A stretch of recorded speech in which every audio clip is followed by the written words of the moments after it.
Jumpa kembali di channel Tanpa Jejak. Kali ini, Mimin akan membawakan kisah horor. Sekian lama tinggal di kontrakan tua, akhirnya mereka berkenalan. Kisah horor viral di media sosial Twitter, kali ini dibagikan oleh akun @sayfitri86. Dalam unggahannya itu, Sari menceritakan jika cerita tersebut merupakan kisah nyata yang dialaminya. Saya adalah seorang wanita yang sekarang tinggal di kota kecil, Jawa Barat. Ia harus pindah ke kota kembang itu untuk menuntut ilmu di salah satu universitas ternama di sana. Saat pindah ke Bandung, saya pergi bersama ayahnya. Ayahnya mengantarkan Sari ke rumah kontrakan yang akan dihuni Sari selama menuntut ilmu. Di kontrakan itu, Sari juga akan tinggal bersama dua orang saudara sepupunya yang juga menuntut ilmu di tempat dan angkatan yang sama dengannya. Saudara tertua bernama Jani dan saudara yang lebih tua dari Sari bernama Wave. Sari merupakan yang paling kecil dari mereka bertiga, maklum baru lulus tahun yang sama. Selama 2,5 jam di perjalanan, akhirnya ia tiba di kota Bandung. Ini adalah pertama kali Sarah tinggal jauh dari orang tuanya. Perasaan campur aduk tentu dirasakan Sarah. Setelah mobil terparkir, Sarah bergegas turun dan mengambil barang-barang bawaannya. Sembari mengangkat bawaan, Sarah dan ayah langsung menyusuri sebuah gang kecil. Berjalan sedikit jauh ke dalam, dan sampailah mereka di depan kontrakan itu. "Assalamualaikum." Kami mengucap salam, sembari memasuki rumah, yang pintunya memang terbuka. "Waalaikumsalam, Mang," sahut Ajani dan Teh Eva. "Udah sampai, silahkan, begini adanya, Sar," ucap Teh Eva kepadaku. Saat itu Sarah tersenyum dan mengangguk, dan melihat sekeliling. Rumah tersebut adalah rumah tua dengan 2 lantai, dan sedikit tidak terawat. Saat itu, Sarah memaklumi hal tersebut, apalagi budget yang ia miliki untuk menyewa rumah kontrakan sangat terbatas. Tangga menuju lantai 2 adalah tangga kayu dengan pegangan kayu. Terlihat asal-asalan dibuatnya. Sarah mendekati tangga dan melihat ke atas. Di ujung tangga tersebut adalah tembok, sebelah kiri ada pintu kecil menuju keluar ke tempat jemuran dan talang air. Dan di sebelah kanan terdapat ruangan tanpa pintu yang hanya bisa dimasuki dengan cara sedikit membungkuk. Ruangan tersebut tepat berada di atas kamar tidur Sarah yang terletak di antara tangga dan kamar Teh Eva. Kamar Teh Eva adalah kamar yang paling dekat dengan pintu utama. Jani lebih memilih kamar paling ujung di dalam, sekitar 3 langkah dari tangga, tepat di seberang dapur, yang merupakan akses menuju satu-satunya kamar mandi. Di rumah itu, terdapat ruangan kosong yang cukup lebar di depan kamar Sarah dan kamar Teh Eva. Dan ruangan ini nantinya akan jadikan tempat berkumpul dengan alas karpet lusuh. Lebih lanjut, Sari langsung membenahi barang-barangnya di dalam kamar baru. Ada beberapa noda lembab di dinding berwarna coklat dan sebagian terkelupas. Pantas saja terasa dingin, memang lembab, pikirnya. Tapi sudahlah, tempat ini lumayan nyaman. Sore pun tiba, ayah Sari pun berpamitan untuk pulang.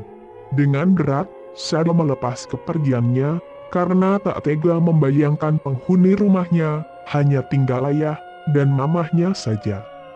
Perlu diketahui, kedua kakak Sari sudah memiliki kehidupan masing-masing di luar kota. Tentu sebagai anak bungsu, merasa berat untuk meninggalkan orang tuanya. Singkat cerita, 1 bulan menempati rumah tersebut, Sarah tidak merasakan ada yang aneh. Atau mungkin Sarah mengabaikannya karena sibuk pada ospek dan persiapan kuliah.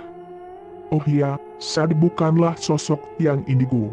Namun, ia terkadang bisa merasakan keberadaan makhluk halus di sekitarnya. Sampai pada suatu hari, saat itu kegiatan belajar sudah berjalan, dan tugas-tugas mulai berdatangan, Sarah harus pulang ke kontrakan sekitar pukul 7 malam, dan langsung tertidur. Setelah lama Sarah tertidur, ia terbangun dengan keadaan sekelilingnya yang gelap sekali. Memang kebiasaan Sarah saat hendak tidur selalu mematikan lampu kamar. Ia tidak bisa tidur dalam kondisi terang. Tapi saat itu, benar-benar gelap total, dan Sarah harus membiasakan matanya dalam gelap. Setelah nyawanya kumpul, Sarah baru sadar jika kegelapan ini karena lampu ruangan di depan kamarnya mati. Biasanya kalau malam lampu tersebut dinyalakan, dan cahayanya masuk lewat jendela di atas pintu kamar, dan lewat sela-sela pintu yang rapuh.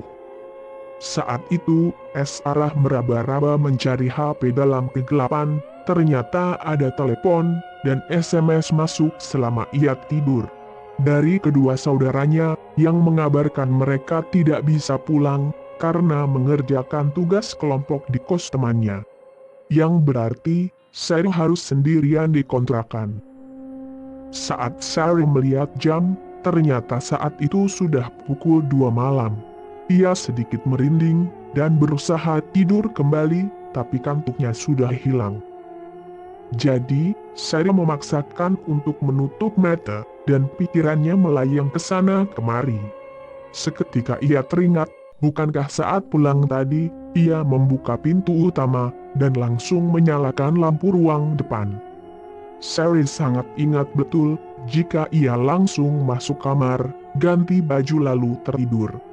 Dia tidak memadamkan lampu itu, bahkan lampu itu selalu menyala setiap malam, dan menjadi satu-satunya sumber cahaya di malam hari.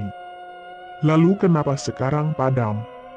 Sarah hanya bisa berusaha tenang, dan memastikan ingatannya. Saat hendak bangun dari tidurnya, dan menyalakan lampu kamar, tiba-tiba Sarah mendengar suara lirih sekali, dari balik pintu kamarnya. Terdengar suara tawa perempuan. Detak jantung Sarah saat itu serasa berhenti. Seketika ia mengurungkan diri untuk berdiri. Sarah hanya duduk di atas tempat tidur, sambil memegang erat selimut. Sarah diam dalam posisi waspada, ragu, antara yakin mendengar suara tawa, dan berusaha meyakinkan diri sendiri, bahwa ia hanya salah dengar. Ia terus berusaha fokus, tapi yang didengar hanya hening. Pelan-pelan, Sarah kembali ke posisi tidur. Berhati-hati sekali, seakan-akan membangunkan sesuatu, yang ia pun tak tahu apa. Suara langkah kaki kecil berlari, melintas di depan kamarnya. Otak Sarah langsung merespon, jika itu adalah tikus. Tikus, yaitu tikus, di pikirannya. Belum selesai ia meyakinkan diri sendiri, suara lain membuatnya kaku, sekaku-kakunya. Luk, serek. Luk, serek. Suara sesuatu diseret. Seperti orang yang berjalan pincang, dengan satu kaki diseret, berkeliling di ruangan depan kamarnya. Sesekali mendekati ke arah kamar Sarah, ke arah kamar tehnya, dan berputar lagi. Dan suara tertawa lirih itu muncul lagi.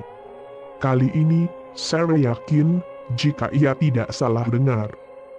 Dengan ketakutan, Sarah menutup seluruh tubuhnya dengan selimut, sembari memejamkan mata rapat-rapat. Keringat membasahi bajunya. Saat itu, Sarah berusaha membaca ayat apapun yang diingatnya. Tapi tidak satu pun lancar diucapkannya. Terbesit dalam pikirannya untuk bangun dan menyalakan lampu kamar. Pikirnya, kalau terang ia akan lebih tenang. Tapi di sisi lain, Sarah merasa takut jika dengan menyalakan lampu ia malah akan melihat sosok-sosok yang sedang mengganggunya. Entah berapa lama Sarah diam dalam posisi yang sama, tidak bergerak, dan suara-suara itu tidak kunjung pergi. Ia tidak berani membuka selimut, takut justru mereka akan muncul di depan mukanya. Padahal kondisinya saat itu sudah basah kuyup oleh keringat. Mungkin karena tubuh Sarah lelah, setelah tegang dalam waktu lama, akhirnya ia pun tertidur dengan sendirinya. Sarah terbangun saat azan subuh berkumandang, suara-suara aneh itu sudah hilang. Meski sedikit lega, karena ada suara-suara orang di gang berjalan menuju masjid untuk salat subuh, tapi rasa takut Sarah masih sangat besar. Ya, itu adalah momen pertama Sarah berkenalan dengan penghuni kontrakan. Walau tidak bertatap muka langsung, tapi perkenalan itu membekas hingga sekarang. Ia tidak akan menceritakan kejadian tersebut kepada kedua saudaranya. Bukan apa-apa, Sari sendiri takut menceritakan ulang saat dirinya masih tinggal di rumah itu. Dan mereka mengontrak selama 1 tahun, artinya Sarah harus bertahan selama 11 bulan ke depan. Setelah kejadian itu, ia hanya merasakan beberapa gangguan kecil menimpanya, seperti barang berpindah tempat sendiri, selimut ditarik saat tidur, atau melihat sekelebat bayangan melintas. Bersambung. Nantikan kisah selanjutnya. Jangan lupa subscribe, like, dan tinggalkan komentar.